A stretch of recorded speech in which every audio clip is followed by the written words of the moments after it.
think I'm looking for something that has some imagination, some generosity. I think the atmosphere of the room has to be appropriate for the kind of food that they're preparing. I think there's a lot of parallels between design and cooking. So if you eat in a place that's surrounded by a feeling of fakeness and inauthenticity and inauthentic materials from far away, it doesn't feel as good.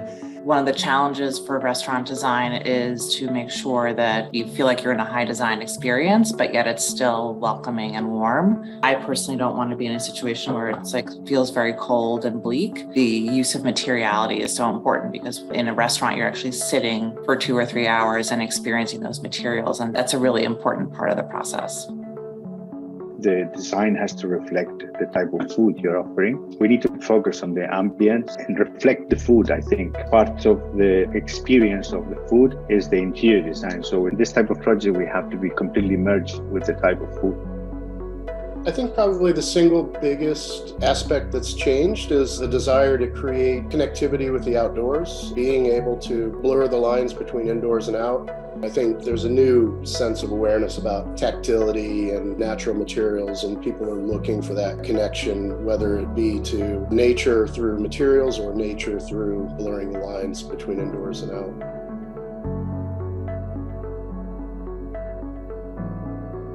I think that one of the things that's going on in the one in Tel Aviv is the experience of dining, because it's not only an open kitchen, you're really eating in the kitchen. So I think it's a very fluid kind of social experience. I find it to have a lot of restraint, kind of natural materials, a sense of invitation into the room. I think it's very well done. I think the materials are very well balanced, the color, the ambient. Anything you see or touch is giving you that smoothness and welcoming and cozy environment to dine. It almost feels reminiscent of some of the Japanese restaurant design from like the 90s, early 90s, very pared back, minimalist use of materials. I mean, it's beautiful, don't get me wrong. I like the space, it's my favorite in terms of design and aesthetics.